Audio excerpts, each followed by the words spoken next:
पर इसकी सेना बहुत जगह फैली हुई है। ये रिक्रूटमेंट भी अपनी सेना में करते रहते हैं। इसका मुख्य जो करता धरता था वो प्रेगोजिन था। प्रेगोजिन पहले एक सेफ था, मतलब पहले वो रेस्टोरेंट चलाता। जब पुतिन 1990 के दशक में जब वो मेयर का ऑफिस में काम करते थे, उसी समय प्रेगोजिन अपना एक रेस्टोरेंट खोला था। उस रेस्टोरेंट में जाके ये खाना खाते थे पुतिन। तो वहीं से इन दोनों की दोस्ती हो गई। बाद में पुतिन जो है वो सत्ता हथिया लिए, बाद में इनसे करीबी बढ़ी, तो ये सेफ बना और बड़े बड़े लोगों को खाना खिलाया। देखिए यहाँ पे बुश से लेके जितने राष्ट्राध्यक्ष थे उन सबको ये खाना खिलाया। बाद में ये कॉन्ट्रैक्टर बन गया और धीरे धीरे इसकी संपत्ति बढ़ती गई और इसने बनाया एक वैगनार ग्रुप जो प्राइवेट आर्मी का सिलेक्शन करती थी। ये प्राइवेट आर्मी पूरी दुनिया में फैली हुई थी। ये माली में गई, लीबिया में, कांगो में, सीरिया में, और हर जगह इसने अपनी प्राइवेट सेवा दिया था। प्राइवेट आर्मी से फायदा ये होता है कि अगर ये कुछ कांड भी कर देते हैं तो सरकार कर देती है, हमको क्या मतलब, है तो कोई प्राइवेट कंपनी थी। तो यानी ये व्यक्तिगत लाभ, राजनीतिक इच्छा और अपने कोई एक राजनीतिक मतलब महत्वाकांक्षा को पूरा करने के लिए होता है। क्योंकि आर्मी के ऊपर अगर कोई एक्शन होता है, आर्मी कुछ करती है तो सीधे वो सरकार के ऊपर बात आती है। तो ये प्राइवेट आर्मी वहां ये काम को कर देते थे और सरकार सीधे सीधे बच जाती थी। ये वैगनार ग्रुप इसमें बहुत खतरनाक लड़ाके शामिल होते हैं। विगत इधर सालों में, यहाँ हालिया महीनों में देखेंगे तो इसमें गोरखा, नेपाल से गोरखाओं भी वहां जाने लगे हैं इसमें शामिल करने के लिए। यहाँ पे प्रेगोजिन ने बहुत बड़े मात्रा में जेल से कैदियों को निकालकर और अपने इस वैगनार ग्रुप में शामिल करने का प्रयास किया था। आप सोचिए, जेल में कोई अच्छा आदमी तो जाता नहीं है, खतरनाक लोग पहुंचते हैं, उसको ले आके ये वैगनार ग्रुप में शामिल कर दिया। तो आप अंदाजा लगाइए वैगनार ग्रुप कितना ही ज्यादा खतरनाक था। वैगनार ग्रुप चर्चा में और पावर में तब आया जब 2014 में रसिया ने क्रीमिया को कब्जा किया। रसिया ने जैसे क्रीमिया को कब्जा किया, यहां पर उसने वैगनार ग्रुप का ही मदद लिया। आप याद कीजिए, रसिया ने जब दोबारा डोनेस्क और लुहांस्क में जब कब्जा किया था तो उसने एक बहाना किया था, कहा था कि वहीं के लोग चाहते हैं कि ये विद्रोह, मतलब रसिया उन पे कब्जा कर ले। वहीं के लोग नहीं थे, पहले ही इसने घुसा दिया था वैगनार ग्रुप को, क्योंकि वैगनार ग्रुप ऑफिशियली रसिया का तो है नहीं। रसिया मना कर देता है कि भैया जो चीज हमारा है ही नहीं है, हम उस पर जवाब क्या दे सकते हैं यहाँ पे, और वो लोग अंदर घुस के बवाल कर देते हैं। तो मेनली ये पावर में आए थे सब यूक्रेन वार को लेकर, और ये रशियन आर्मी के साथ साथ लड़ रहे थे पूरी की पूरी यूक्रेन वार में, और काफी साथ दिया इन लोगों ने रशियन आर्मी का। लेकिन मई के महीने में ना इन दोनों में अनबन होने लगी, और अचानक से ये जो यूक्रेन का ये वाला एरिया था, इस एरिया में जहां वैगनार ग्रुप थी, आर्मी थी, वो अचानक से यहाँ से पीछे हटने लगी और कही कि हम यहाँ से अब लड़ाई नहीं लड़ेंगे।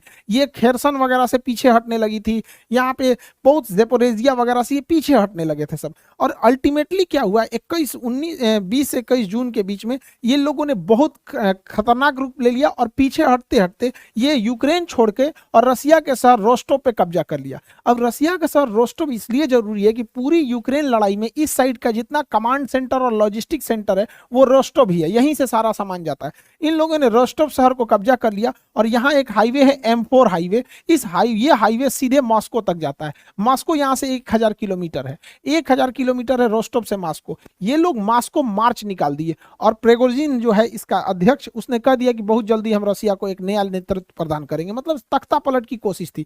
इसी क्रम में जब ये रोस्टोव से आगे बढ़े तो वोरोनिज शहर से पहले इन्होंने रसिया के एक हेलीकॉप्टर को मार के गिरा दिया। अब वोरोनिज शहर के जब रसिया के हेलीकॉप्टर को मार के गिराया, तो जैसे ही इनकी आर्मी यहाँ रोस्टोव से पार करते हुए वोरोनिज शहर तक पहुंची, तो यहाँ पे रशियन आर्मी और ये वैगनार ग्रुप के बीच फाइट हुआ, और ये फाइट खत्म करके ये वैगनार ग्रुप आगे बढ़ने लगी रसिया से, और यहाँ से 200 किलोमीटर पहुंची तो ये मॉस्को से की ओर जाने वाली सारी सड़कों को घेर दिया गया। लेकिन 200 किलोमीटर दूर वैगनार ग्रुप रुक गई। इसी बीच क्या हुआ कि यहाँ से बेलारूस की एंट्री होती है। बेलारूस कहता है प्रेगोजिन को समझौता करा देता है। प्रेगोजिन यहाँ से बेलारूस चले जाते हैं, और यहाँ से वो आदेश देते हैं कि यहाँ से उनकी सेना अब लौट जाएगी। अब यहाँ से वैगनार ग्रुप जैसे आई थी, वैगनार ग्रुप यहाँ से फिर से उसी तरह से वापस लौट गई यूक्रेन के रास्ते। लेकिन पुतिन इस पर पूरी तरह से भड़क चुके हैं। पुतिन ने सबक सिखाने का ठान लिया है वैगनार ग्रुप पर।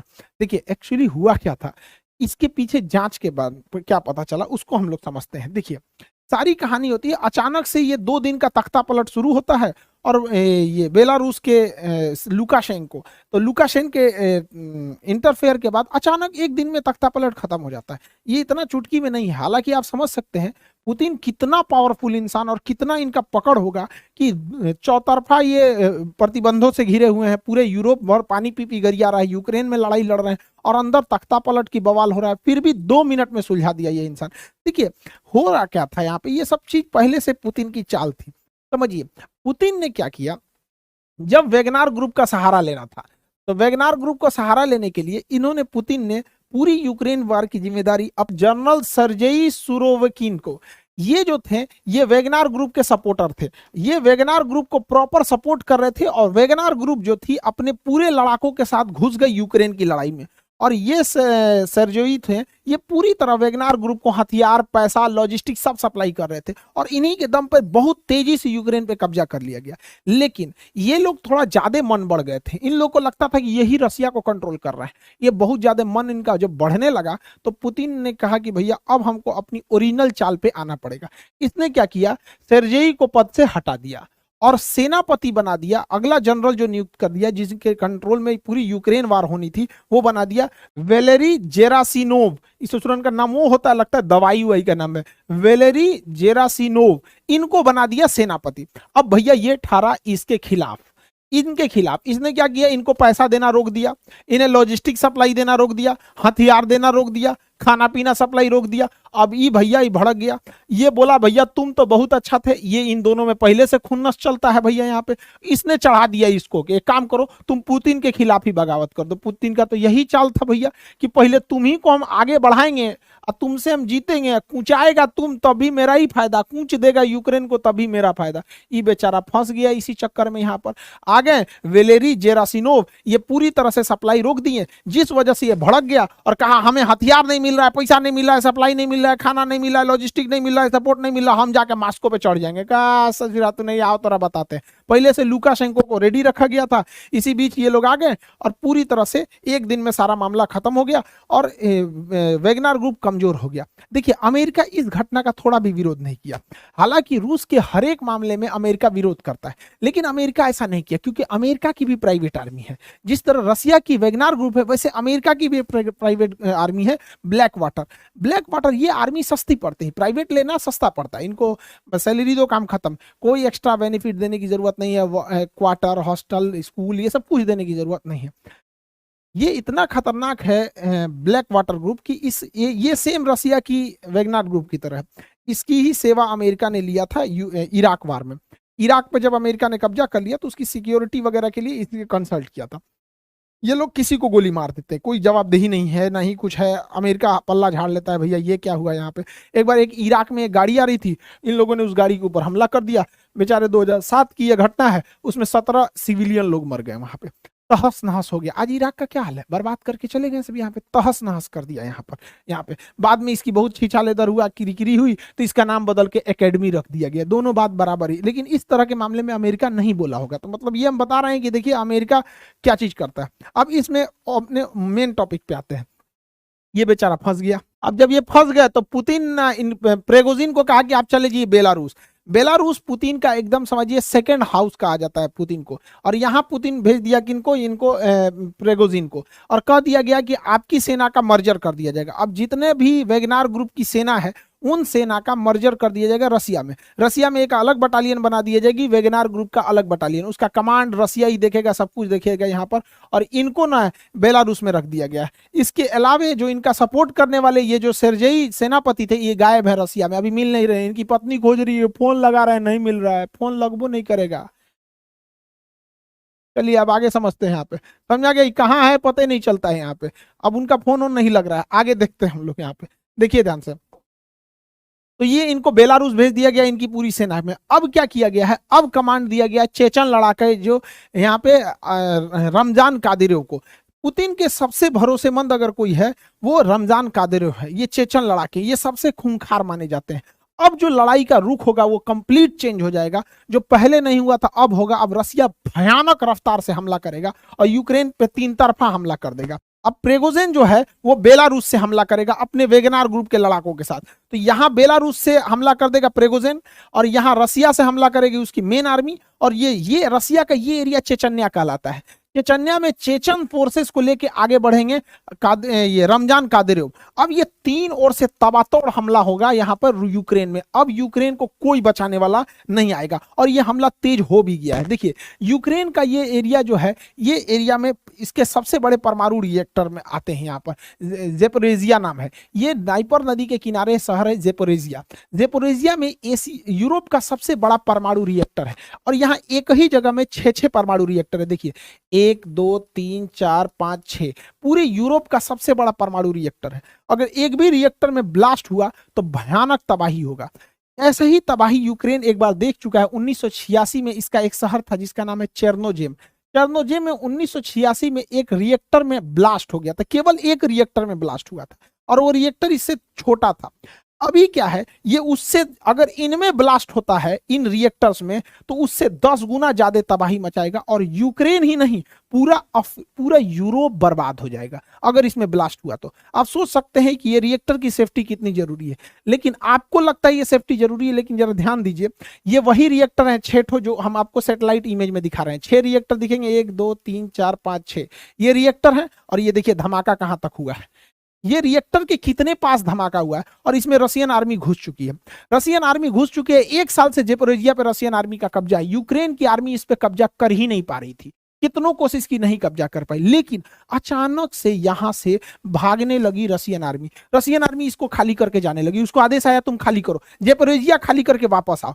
अब यूक्रेन को नहीं समझ में आ रहा, अगला टारगेट पुतिन का है कि जितने ये रिएक्टर है इस पर हमला कर देगा, लेकिन पुतिन इंतजार करेंगे हवाओं के रुख का, क्योंकि जब परमाणु रिएक्टर ब्लास्ट होता है तो उसमें खतरनाक रेडिएशन निकलते हैं जिसमें गामा किरण सबसे खतरनाक होती है। जैसे हम कोरोना को नहीं देख सकते थे, वो हमारी जान ले लेता था, उसी तरह परमाणु रिएक्टर से निकलने वाली गामा रेस को हम नहीं देख सकते लेकिन हमारी जान ले लेता है। अब अगर हवाओं का रुख इस पे डिपेंड करेगा, अगर हवाओं का रुख इस साइड में है तो पूरे यूरोप को तबाही होगी, और हवाओं का रुख इस साइड है तो अगर इसमें ब्लास्ट किया गया तो उल्टा रूस को तबाही होगी। अब यहां से रूस ने अपनी सेना को वापस बुला लिया है। जिस दिन हवाओं का रुख इधर होगा, मौसम विभाग बता देगी कि अगले 4 दिन 5 दिन तक हवाएं इधर चलेगी, विस्फोट करके ज़ेपोरिजिया को उड़ा देगा। और इससे पहले ज़ेपोरिजिया को काम तमाम कर दिया गया, क्योंकि ज़ेपोरिजिया जो परमाणु रिएक्टर है इसके पास ये बहुत बड़ा जलाशय है जो इसको कूलिंग के लिए काम आता है, ठंडा करने के लिए। पुतिन ने इसका पानी सुखा दिया, कैसे, इसमें बांधवे तोड़ दिया। यहाँ पे ये रिएक्टर हो गया, ये रिएक्टर, यहाँ पे ये रिजर्वायर है, रिजर्वायर का बांध तोड़ दिया। बांध तोड़ने से पूरा पानी गिर गया। नोवा खाकोका ये बांध का नाम था। नोवा बांध तोड़ देने से ये पूरा पानी निकल गया, यहाँ पानी ही नहीं है। अब दुनिया का कोई इंजीनियर अब इसे स्टार्ट नहीं कर सकता है। लेकिन इसमें पड़ा ईंधन में अगर ब्लास्ट हुआ तो चेर्नोजियम ब्लास्ट से 10 गुना ज्यादा खतरनाक साबित हो गई। रूस ने यूक्रेन के जितने ठिकाने थे उसके उड़ाना चालू कर दिया। यूक्रेन के लगभग 9 से 10 जनरल रैंक के अधिकारियों को मार दिया, लगभग 100 अधिकारियों को उड़ा दिया। जो भी वहां पर मिसाइल डिपो थे उसके ऊपर बम्बार्डमेंट कर दिया। कमांड सेंटर को रसिया ने उड़ा दिया। रसिया ने अब अपने प्रेसिजन गाइडेड बमों को गिराना चालू किया। पहले रसिया के जहाज नीचे उड़ते थे जिससे वो टारगेट पे बम गिराते, तो अब हाइट पे उड़ रहे हैं और precision guided laser guided bomb गिरा रहे हैं जो महंगे होते हैं लेकिन अचूक हमला करते हैं। अब रसिया ने पूरा कमर कस लिया, हमले को तेज कर दिया। उसने अपने Su-35 बॉम्बर को उतार दिया है मैदान में। और इस बीच रसिया डिप्लोमेटिक भी खेल रहा है। यहाँ पर यूक्रेन जो था वो गेम खेल रहा था इजराइल के साथ, क्योंकि इजराइल एक ज्यूज कंट्री है, यहूदी। अब यहूदी कंट्री है और पूरे दुनिया में इजराइल के बाद अगर कोई दूसरा यहूदी प्रधानमंत्री है तो वो जेलेंस्की है। तो ये दोनों यहूदी हैं, ज्यूज। तो यहूदी का कार्ड खेल रहे थे। पुतिन ने कह दिया कि ये कोई यहूदी वगैरह नहीं है, अपने देश में यहूदियों के लिए इसने कुछ भी नहीं किया है, और अगर ये यहूदी के नाम पे सहायता करेंगे तो इजराइल अपना भी मतलब भविष्य सोचे। अब इजराइल इसे आयरन डोम देने वाला था। अगर यूक्रेन को आयरन डोम मिल जाता तो यूक्रेन में एक भी गोला बारूद का आना असंभव हो जाता, क्योंकि आयरन डोम अब तक का सबसे ट्रस्टेड एयर डिफेंस सिस्टम है। वो छोटे छोटे हमलों को खत्म कर देता है। इसके लिए रसिया को दिक्कत था, लेकिन यहाँ खुद इजराइल डर गया, क्योंकि इजराइल अगर यूक्रेन को बचाने जाता, इजराइल जाता यूक्रेन को बचाने, तो इजराइल की दुश्मनी है ईरान से दुश्मनी है, और ईरान और रसिया में भयंकर दोस्ती है। अगर ये अपना आयरन डोम सिस्टम इजराइल यूक्रेन को देगा तो यूक्रेन में जैसे देगा तो इसमें रसिया के हमले से कुछ ना कुछ आयरन डोम भी इफेक्ट होगा। और आयरन डोम जो है अगर रसिया के कब्जे में आ जाता है तो रसिया उसका रिवर्स इंजीनियरिंग करेगा और रिवर्स इंजीनियरिंग करके ईरान को दे देगा, और ईरान उसका तोड़ निकाल देगा और हमास नामक आतंकवादी संगठन को दे देगा, और जिस हमास ने जो रॉकेट मारती है इसकी सारी कमजोरियों को हमास पढ़ लेगा और रिवर्स इंजीनियरिंग करके बाद इजराइल को ही तबाह कर देगा। इसलिए इजराइल को मदद करने से ज्यादा खुद से डर लग रहा है कि कहीं आयरन डोम का रिवर्स इंजीनियरिंग करके कहीं कोई काट ना निकाल ले। रूस का सबसे ज्यादा अगर कोई हेल्प करता है तो वो इसका बेलारूस करता है। बेलारूस रूस का सबसे परम मित्र है। यहाँ पे लुकाशेंको इसके प्रधानमंत्री हैं। ये लुकाशेंको, इनकी रूस से बहुत ज्यादा दोस्ती है पुतिन से, क्योंकि दोनों ही पिछले 20 से 25 साल से सत्ता में है सब। यहाँ पे दोनों एकदम दोस्त की तरह, लगता है रिश्तेदार है सब यहाँ पर। अब इसमें ऐसा रीजन क्या है, क्योंकि ना ये बेलारूस की स्थापना 1991 में हुई थी, 1991 में। उसके बाद 1994 में सत्ता कब्जा कर लिए कौन, ये लुकाशेंको, और तब से लेकर अभी तक वहीं पे है। चुनाव होता है तो जीत ही, दूसर किसी को जीतने ही नहीं देते। 2020 में चुनाव हुआ, इनको 80% वोट मिला। 2020 के चुनाव में 80% वोट मिला। ये इंसान 1994 से गद्दी पे है, यानी 28 साल से सत्ता में है, और इसे सत्ता में बनाए रखता है पुतिन, क्योंकि भैया तुम पुतिन का सबसे भरोसेमंद है। इसके विपक्ष में जो उठा था उसको इसने गिरफ्तार कर लिया। तो उसकी जो पत्नी थी स्वेतलाना, वो उठी। स्वेतलाना के बुढ़ऊ तो जेल में चल गए थे, स्वेतलाना को मिला 10% वोट। अब ये हल्ला करिए हमारा वोट मार दिया रे, ये मार दिया, तो इन्हों को उठा दिया। कहा सोचा तुम देश विरोधी काम करती है। कितना भी विद्रोह हो जाता है कोई कुछ नहीं सुनता है। रसिया अपने उधर से कुछ वैगनार ग्रुप वालों को भेजता है, शांत कर देते हैं सब यहाँ पे। तो बेलारूस और रसिया में बहुत बेहतरीन कनेक्शन है, क्योंकि इनको भैया 28 साल से सत्ता में है। ये क्या करेंगे, कोई इनके खिलाफ अगर बोल दिया तुरंत ये बंदा उसको जेल में भेजवा देता है। इतना खतरनाक है। एक पत्रकार था जिसका नाम था रोमन प्रोस्टेविच। रोमन प्रोस्टेविच जो था इनके खिलाफ लिखता था कुछ। ये एक बार ग्रीस से जा रहा था लिथुआनिया के लिए, ग्रीस से लिथुआनिया के लिए जा रहा था रियान एयरलाइन के थ्रू। अब जब ये ग्रीस से निकला, यूक्रेन के ऊपर से गया, जैसे बेलारूस के ऊपर से इसकी जहाज उतरी, इसने मिग 29 जहाज भेज दिया, लड़ाकू जहाज, और हवा में उसके जहाज को किडनैप कर लिया गया, जबकि ये इलीगल है, आप दूसरे जहाज को नहीं कर सकते हैं। लेकिन इसने बहाना क्या बनाया कि इसको सूचना मिली है कि इसके अंदर बम रखा हुआ है, उतारो। अब भैया दोनों ओर से घेर लिए लड़ाकू जहाज, पायलट उतारा। जब पायलट उतारा तो इसकी पुलिस अंदर घुस गई और कही कि ससुरा रोमन प्रोस्टोविच निकालो इसको, चल रहे ससुरा तुम ही बम है, लेके चल गई। जहाज को कहा जाओ जाओ, इसी की जरूरत थी। इतना खतरनाक है बेलारूस। इनके खिलाफ आप बोले मतलब अगले दिन आपकी आंख खुलेगी जेल के अंदर। तो बेलारूस और रसिया के बीच में अच्छी दोस्ती है। रीजन क्या है कि बेलारूस में जब तक ये आपके लुकाशेंको है और इधर पुतिन है, भैया पुतिन सन 2000 से है, ये 1994 से, पुतिनों से बूढ़ है ही। तो समझ में आ रहा है, पुतिन का हर मामले में लुकाशेंको हेल्प करते हैं और पुतिन भी इनका हेल्प करता है। दोनों एक दूसरे को सत्ता में रखे हुए हैं, तो दोनों को एक दूसरे की ज्यादा जरूरत है। अब कुछ लोगों का कहना है कि इस विद्रोह के बाद पुतिन कमजोर हो गए हैं। कोई कमजोर नहीं हुए, उल्टे पुतिन शक्तिशाली हुए, क्योंकि 2016 में तुर्की में भी सेना ने तख्ता पलट की कोशिश किया था, लेकिन जनता ने उस तख्ता पलट को विफल कर दिया और तैयबुल अर्दोगान 2018 के चुनाव में भारी मतों से जीत गए। इसका मतलब जब कभी भी राष्ट्र पर विकट संकट आता है तो उसी राजनीतिक पार्टी को लोग वोट देते हैं जो पहले से सत्ता में है, क्योंकि जब राष्ट्र भावना जुड़ जाती है तो लोग दूसरे को नहीं देखते हैं। ऐसा 1999 में भी हुआ था जब चेचन्या हुआ था। चेचन्या अभी जो चेचन लड़ा के पुतिन के फेवर में, चेचन्या में जब विद्रोह हुआ था तो लोग पुतिन का भी साथ दिए थे और उसी के बाद पुतिन को सत्ता में दिया गया। हमारे देश में भी एक बार हुआ, पाकिस्तान ने हमला कर दिया। पाकिस्तान का यह कायराना हमला जो था हमारे सोते हुए सीआरपीएफ के जवानों पर हुआ था फरवरी में। इतना बुरा वो दिन था और हमारे जवान वहां शहीद हो गए। इसके बाद हम लोगों ने सर्जिकल स्ट्राइक किया। सर्जिकल स्ट्राइक हुआ, उसमें हमारे विंग कमांडर अभिनंदन का जहाज उस साइड में गिर गया और सरकार ने बड़ी दृढ़ता से उसे वापस लाया। इससे देश की जनता का और अपने सत्ता के साथ विश्वास बढ़ गया और मोदी जी का उल्टा मतलब जो वोट शेयरिंग था वो बढ़ा। रीजन क्या है कि जब भी राष्ट्र पे संकट आएगा और राष्ट्र का जो अध्यक्ष है वो बहुत बोल्ड डिसीजन होगा तो जनता उसी के साथ लेगी। जितना कड़ा डिसीजन इन्होंने सर्जिकल स्ट्राइक में लिया था उतना कड़ा डिसीजन मनमोहन सिंह को भी लेना चाहिए था जब ताज होटल में हमला हुआ था, लेकिन उन्होंने नहीं लिया था। यहाँ पे उनको लेना चाहिए था ये हमला। तो बहुत जबरदस्त, ये डिपेंड करता है कि रिएक्ट कैसा कर रहे हैं। तो पुतिन तो बहुत खतरनाक रिएक्ट कर रहे हैं, इसलिए क्रेमलिन में होने वाला इलेक्शन, रशिया में 2024 इलेक्शन में पुतिन को कोई नहीं हराएगा। और दूसरा बात, पुतिन का शक्तिशाली होना, रसिया का शक्तिशाली होना जरूरी है, क्योंकि रसिया अगर कमजोर होगा तो रसिया के पास केवल एक ही दोस्त बचेगा, चाइना, और रसिया चाइना के गोद में बैठ जाएगा, क्योंकि चाइना के पास पैसे की कोई कमी नहीं है।